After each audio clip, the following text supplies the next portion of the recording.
Hola a todos, mi nombre es Jorge Abello, soy abogado penalista y en esta ocasión quiero hablarles sobre la responsabilidad penal de los médicos por la realización de cirugías en lugares inapropiados. Pues vamos a hacer una presentación.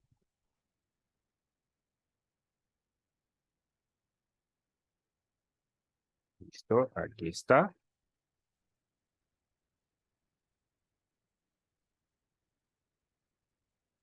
Es la responsabilidad penal por cirugías realizadas en sitios inadecuados.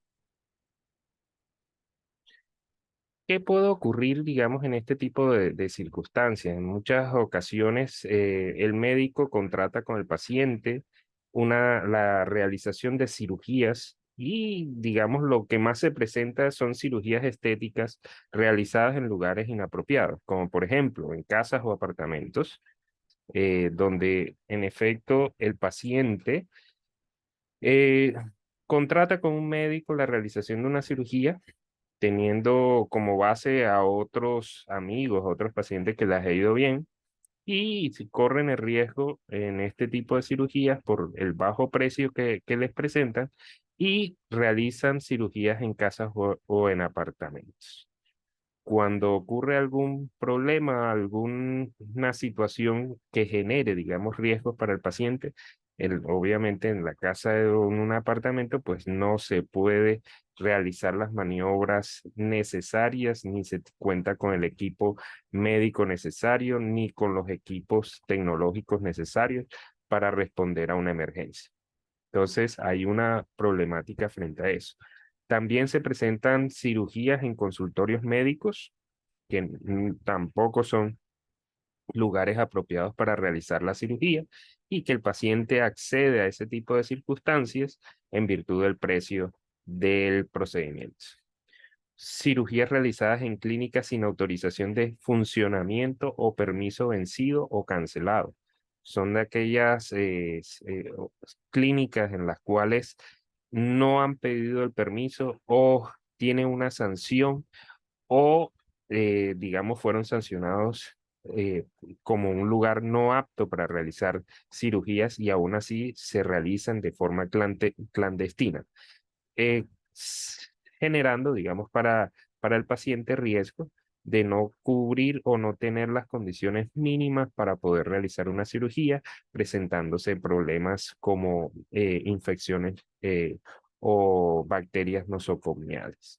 Cirugías realizadas en salas de cirugía no adecuadas, en el sentido de que sí hay autorización, etcétera, pero la cirugía o la sala de cirugía en ese momento no se encuentra totalmente adecuada para el procedimiento a realizar. También se encuentran las cirugías realizadas en salas de cirugía no esterilizadas, sin llegar al protocolo necesario de asepsia, generando, digamos, el riesgo para el paciente de bacterias nosocomiales o de infecciones nosocomiales. Cirugías realizadas en clínicas sin UCI. Entonces ahí viene, digamos, toda la controversia en el sentido de que la cirugía que se va a tratar al paciente es bastante delicada, si requería o no requería, pero la situación es que se plantea la posibilidad de que tenga un convenio con otro hospital que en caso de presentarse alguna emergencia, puedan trasladar al paciente a UCI. Cuando no se tiene, digamos, esa situación o ese convenio para trasladar al paciente, tanto en ambulancia como a un hospital en UCI, ahí viene, digamos, los inconvenientes y los problemas de la falta de previsión en relación con los riesgos que se pueden presentar en las cirugías. Entonces, esos son más o menos los casos que voy a, digamos, a analizar en el sentido de que al presentarse, ¿qué ocurre frente al médico y qué ocurre frente al paciente? Entonces, lo primero es entender el primer tema que es el consentimiento informado. El consentimiento informado se entienden contenido los daños necesarios y los daños inherentes. Los daños necesarios son los propios que requiere la intervención quirúrgica para realizarse. Entonces, es la incisión, digamos, la cicatriz de la incisión eh, para poder realizarse, digamos, una cirugía. Pero cuando estamos hablando de daños inherentes, pueden que se presenten o no se presenten, son los riesgos que puede presentar propiamente una operación después de realizarse, como por ejemplo el sangrado, las infecciones, que son los riesgos más comunes después de una operación. Entonces, pueden que se presenten, pueden que no se presenten, pero lo importante es que el médico se los informa al paciente y el paciente asume esos riesgos como propios de el procedimiento. Cuando estamos hablando de daños indemnizables, ya esos no son cubiertos por el consentimiento informado, pues se deben a la mala praxis médica. Nadie puede consentir un daño producto de un error en el procedimiento. Es decir, nadie puede consentir que el médico se equivoque en sus leyes artes.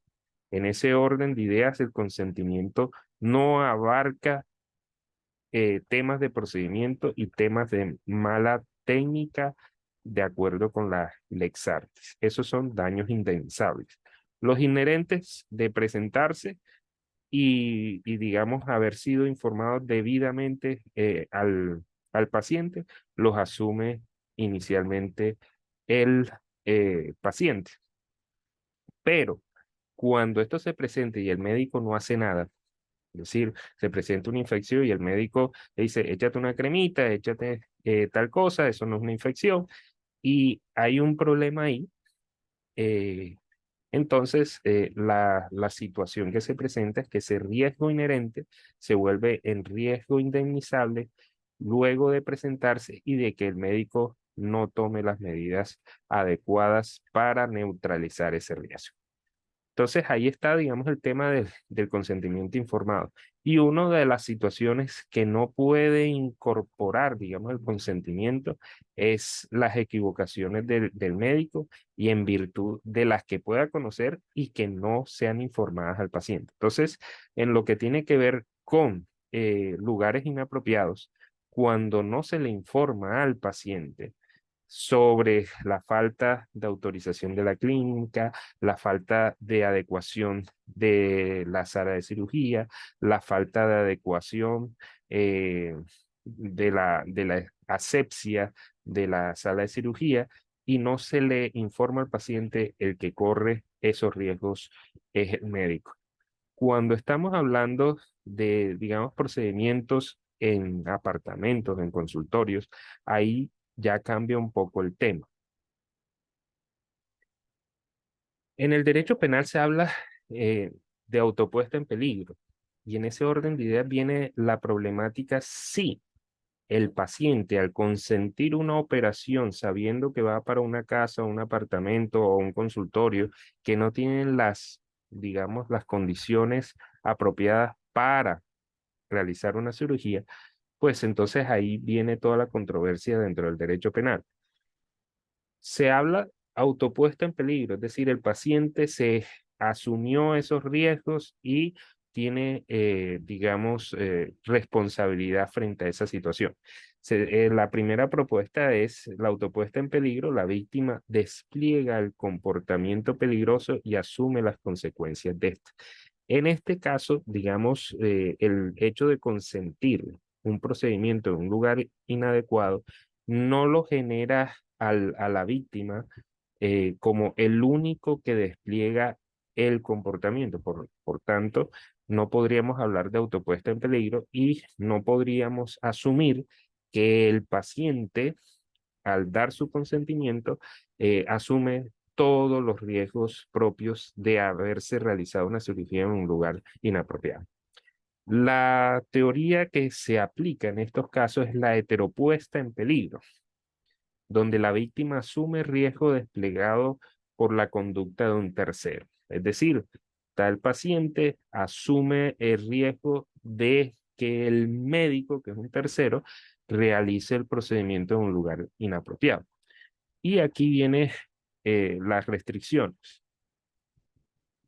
Si es así, que el paciente asume riesgo de, perdón, el paciente no, de la víctima asume riesgo desplegado por un tercero, se requiere que la víctima sea plenamente consciente de riesgo y tenga la misma, digamos, capacidad y conocimiento sobre riesgo.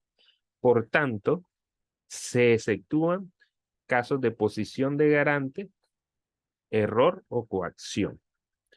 Entonces, no podríamos hablar de heteropuesta en peligro donde la víctima asume riesgo cuando exista posición de garante de ese tercero, exista un error en el paciente o exista coacción en contra de la víctima o paciente. Entonces, en ese orden de ideas, la heteropuesta en peligro no permitiría que el paciente asuma todo el peligro frente a la situación de ser operado en un lugar inadecuado, sabiéndolo, puesto que el médico tiene posición de garante y el paciente no tiene todo el conocimiento que tiene el médico en relación con los riesgos que está corriendo. Viene una propuesta dentro de este tema de heteropuesta en peligro, que es el principio de alteridad. Ese principio de alteridad implica que la víctima asume el riesgo, pero no la lesión. El control del peligro lo tiene el médico, quien tiene la capacidad de aumentar o disminuir el riesgo. En ese orden de ideas, a pesar de que el paciente consienta el riesgo, no asume, digamos, el daño. En ese orden de ideas, el médico responde en virtud de que el médico es pleno conocedor de la lex artis, de los riesgos a que está exponiendo el paciente, y en ese orden de ideas es el que controla el riesgo a partir de la cirugía. Él es el que aumenta o disminuye el riesgo de conformidad con la lex artis a partir de la cirugía. Ya ahí el paciente, por estar sedado, pues pierde cualquier tipo de control de riesgo y por lo tanto no podría asumir toda la responsabilidad. La otra posibilidad es la coexistencia de culpas.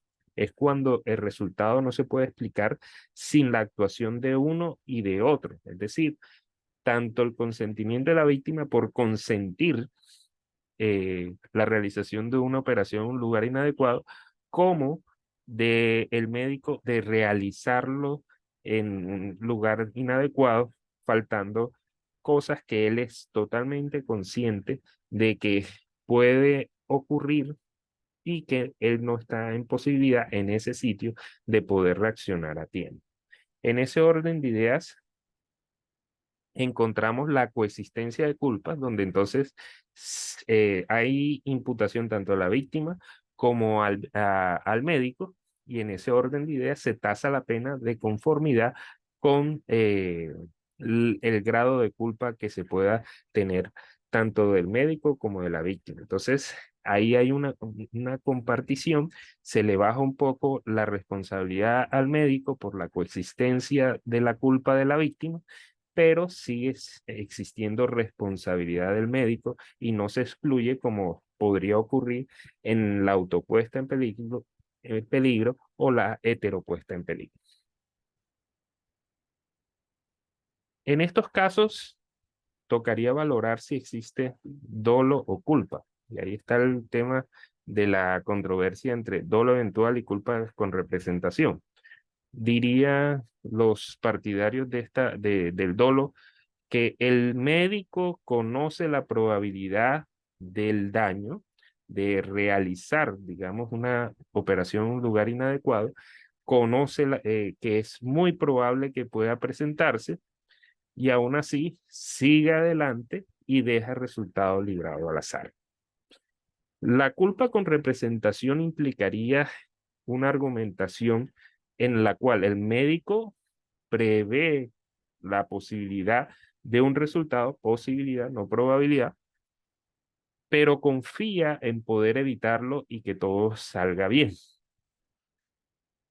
Entonces se plantea aquí la controversia entre esos dos argumentos, si es dolo eventual o si es culpa con representación. Y ahí viene, digamos, los criterios utilizados por la doctrina para diferenciar entre uno y el otro. La primera es el consentimiento, es decir, la asunción del victimario del resultado como probable. Entonces, hay posibilidad de que se presente el resultado y él consiente y siga adelante. Entonces, este es el caso de los médicos que operan así. Ahí viene la problemática que podría decirse que si el médico prevé un resultado, pero confía en poder evitarlo. Ahí vendría, digamos, sigue habiendo la controversia. Por lo tanto, la teoría del consentimiento no es suficiente porque además depende de la subjetividad del médico. La probabilidad. ¿Qué tan probable, de acuerdo con la ciencia, que el resultado se vaya a presentar independientemente de la intencionalidad del médico? Aquí viene el tema de la probabilidad de comprobar qué tan probable era que se produjera un daño en el caso de la víctima. No me interesa la intención del médico, sino que la probabilidad alta de que se produjera el resultado. Ahí, digamos, hay una situación en la cual si no se mide la intencionalidad, que es uno de los elementos del dolo, entonces si el médico no tiene la intención de realizar el resultado o que su conducta realice el resultado, ahí vendría nuevamente la controversia, aunque digamos la teoría de la probabilidad dice no me interesa eso, sino que me interesa es qué tan seguro o qué tan probable es que se produjese el resultado. El desprecio por el derecho. Se plantea que la persona realiza la conducta con total desprecio del derecho o indiferencia. Si se presenta bien, y igual sigo hacia adelante. Hay quienes plantean que eso es un indicio, más no una certeza de que se haya actuado con dolo. La duda, si la persona tiene alguna duda de que el resultado se vaya a producir, entonces es culpa. Si no hay duda, entonces es dolo eventual. Viene el tema, ¿cómo se comprueba la duda? Entonces ahí está esa teoría que plantea esa situación. La improbable producción de riesgo, esa es la teoría de Jacobs, en el sentido de que vuelve más o menos a la probabilidad y dice que si es casi improbable que la producción de riesgos se produjera, entonces es culpa y no dolo. La igualdad entre el dolo y la culpa con representación, lo que asume, digamos, el Código Civil colombiano en el sentido de que la culpa grave se asimila al dolo y plantea que no importa la diferenciación entre dolo y culpa, se sabe que es una negligencia grave y que se asume como si fuera un dolo. Eso no ocurre en el derecho penal y no es aceptable en el derecho penal. Las reclenes del derecho anglosajón, ahí también hay una figura que plantea tanto la asunción del dolo eventual como la culpa con representación en un solo concepto y en un mismo tratamiento. O sea, trata de manera igual tanto la culpa con representación como el dolo y salva cualquier tipo de diferencia y lo plantea como un tratamiento similar. La ignorancia deliberada, una teoría en la cual, digamos, se hace más que todo por omisión, en la cual la persona prefiere no saber y seguir adelante. eh, y a pesar de haber indicios y conocimiento de lo que puede ocurrir, prefiere ignorarlo para que la conducta se produzca a bien o a mal, dejando eso librado al azar. Entonces, ahí las situaciones, ¿qué se puede hacer con un médico que opera en unas condiciones inapropiadas, sabiendo esa situación y los riesgos que expone al paciente? Obviamente, todo tiene que ver con el conocimiento y habría que determinar que entre mayor sea el conocimiento de los riesgos que se está corriendo y de los efectos que se pueden estar presentando para el paciente, en el sentido de que es muy probable que se produzca el resultado y que es muy probable que no se pueda evitar el resultado sometiendo al paciente en unas condiciones de insalubridad, de peligro, de riesgo prácticamente seguro de un daño. Ahí estaríamos hablando de un dolo eventual. En caso de que, digamos, la operación implica un riesgo mínimo y que es muy probable que no se debía producir y se confía en poder evitarlo, pues estaríamos ante una culpa con representación. Aquí lo importante es el conocimiento sobre riesgo y el grado de riesgo o probabilidad de que el riesgo se presente para poder determinar si se trata de una culpa con representación o un dolo eventual. No es un tema sencillo y se abriría, digamos, el debate frente a ese tipo de circunstancias, donde el médico trata de realizar un procedimiento en unas condiciones que generan riesgo para el paciente de forma evidente y que ahí vendría, digamos, a aplicarse en gran forma ese criterio de Jacobs de la improbable producción de riesgo. Entonces, si no se puede afirmar la improbable producción de riesgo, sino que es casi que seguro que se va a producir, habría un doble eventual. Mientras que si es muy lejano el riesgo o es inferior al 50%, uno podría afirmar que se podría hablar de una culpa con representación. Entonces, ahí está planteado, digamos, el debate sobre este tema. Y bueno, estamos atentos a cualquier duda e inquietud eh, de cualquiera de nuestros participantes. Muchísimas gracias.